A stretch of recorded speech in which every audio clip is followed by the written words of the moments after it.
இவள் ஒரு ரத்தின மாளிகையில் வசிப்பவள். ஆச்சாரிய நிஷ்டையில் தலை சிறந்தவள். வாசலில் நிற்கும் கோபியர்களுக்கோ கிருஷ்ணனை பிரிந்த துடிப்பு. ஆனால் உள்ளே இருப்பவளோ எதை பற்றியும் கவலைப்படாமல் சுகமாக உறங்குகிறாள். இந்த முரண்பாடு ஏன்? வாருங்கள், அந்த தூமணி மாடத்து தலைவியை நாமும் எழுப்புவோம். தூமணி மாடத்து சுற்றும் விளக்கெரிய தூபம் கமல துயிலணைமேற் கண்வளரும் மாமான் மகளே மணிக்கதவம் தாழ்த்திரவாய். மாமீர் அவளை எழுப்பீரோ? உன் மகள்தான் ஊமையோ அன்றி செவிடோ அனந்தலோ ஏமப் பெருந்துயில் மந்திரப் பட்டாளோ மாமாயன் மாதவன் வைகுந்தன் என்றென்று நாமம் பலவும் நவின்றேலோர் எம்பாவாய். இந்த தேன் தமிழ் வரிகளுக்கான எளிய பொருளை முதலில் பார்ப்போம்.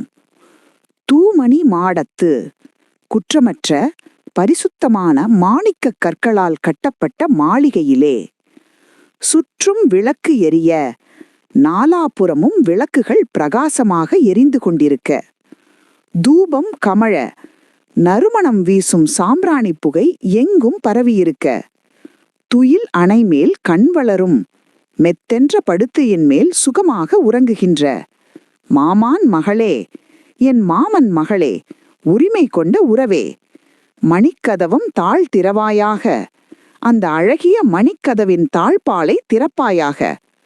பதில் வராததால் அவளுடைய தாயை பார்த்து கேட்கிறார்கள். மாமீர் அவளை எழுப்பீரோ? அத்தை, உள்ளே உறங்கும் உங்கள் மகளை நீங்கள் எழுப்பக்கூடாதா? உங்கள் மகளுக்கு பேச்சு வராதா? உன் மகளுக்கு பேச்சு வராதா? அன்றி செவிடோ அல்லது காதுதான் கேட்காதோ? அனந்தலோ அல்லது களைப்பு மிகுதியால் எழுந்திருக்க முடியவில்லையா? ஏம பெருந்துயில் மந்திரப்பட்டாளோ அல்லது யாரும் எழுப்ப முடியாதபடி மயக்க மந்திரம் ஏதேனும் போடப்பட்டு விட்டதோ? மாமாயன் மாதவன் வைகுந்தன் என்றென்று எம்பெருமானின் திருநாமங்களை நாங்கள் திரும்ப திரும்பச் சொல்லியும் அவள் எழவில்லையே. பாகவதர்களே, இந்த பாசுரம் வெறும் உறக்கத்தை கலைக்கும் பாட்டல்ல. இது பக்தி ரசம் சொட்டும் ஒரு நாடகம். இதில் பொதிந்துள்ள சுவையான விஷயங்களை, ரசோக்திகளை ஒவ்வொன்றாக ரசிப்போம். 1. கோபி பாவம், அதாவது கதை மற்றும் உணர்வுகள். வெளியே நிற்கும் கோபியர்களுக்கு ஒரே வயிற்றெரிச்சல். ஏன் தெரியுமா? நாங்கள் இங்கே பனியில் நடுங்கிக் கொண்டிருக்கிறோம், இவள் மட்டும் உள்ளே சுகமாக விளக்கு வெளிச்சத்தில் தூபவாசத்தில் உறங்குகிறாளே என்கிற ஆதங்கம். ஆச்சாரியர்கள் அழகாகச் சொல்வார்கள், உள்ளே விளக்கு எரிகிறது, வெளியே இவர்களுக்கு பிரிவாற்றமையால் வயிறு எரிகிறது. இவள் ஏன் பதில் பேசவில்லை? இவர்கள் மாமான் மகளே என்று உறவு முறை கொண்டாடி அழைக்கிறார்கள். அதாவது, கண்ணன் எப்படி எங்களுக்கு சொந்தமோ நீயும் எங்களுக்கு சொந்தம், வந்து கதவை திற என்று உரிமை கொண்டாடுகிறார்கள். மாமீர், தாயிடம் முறையிடுதல். இவள் எழாததால் கோபியர்கள் ஜன்னல் வழியாக அவளுடைய தாயை பார்க்கிறார்கள். மாமீர், நீங்களாவது எழுப்பக்கூடாதா என்கிறார்கள். தாயார் சொல்கிறாள், பெண்களே, அவள் கண்ணன் மீது மையல் கொண்டவள், அவனுடைய பெயரை சொன்னால் துள்ளி எழுந்து விடுவாளே. அதற்கு கோபியர்கள் சலித்து கொண்டு பதில் சொல்கிறார்கள். மாமாயன் மாதவன் வைகுந்தன் என்று அவன் நாமங்களை சொல்லி சொல்லி நாக்கு வலித்ததுதான் மிச்சம். இவள் கும்பகர்ணனுக்கே தோழி போல இருக்கிறாள் என்று கிண்டலாக கேட்கிறார்கள். ஊமையோ செவிடோ என்று கேட்பது நிஜமாகவே குறையா என்று அறிவதற்காக அல்ல, கோபத்தின் வெளிப்பாடு அது. சுவாபதேசம், அதாவது உள்ளர்த்தம். இங்கே உறங்குவது ஒரு சாதாரண பெண் அல்ல, இது உபாயாத்தியவசாயம் கொண்ட ஜீவாத்மா. தூமணி மாடம் என்பது நம் சரீரம், அதாவது உடல். ஆனால் சாதாரண உடல் அல்ல, ஞானம் நிறைந்த தூய்மையான சரீரம்.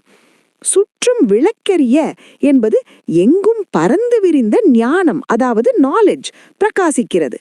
தூபம் கமழ என்பது ஆச்சாரிய அனுஷ்டானம், அதாவது நல் ஒழுக்கம். வெறும் படிப்பு இருந்தால் போதாது, அது நறுமணம் போல செயலில் வீச வேண்டும். கண் வளருதல் என்பது சோம்பேறித்தனம் அல்ல, இது பரஸ்யாசவத் பிரவிற்த்தி நிவிருத்தி என்று சொல்வார்கள்.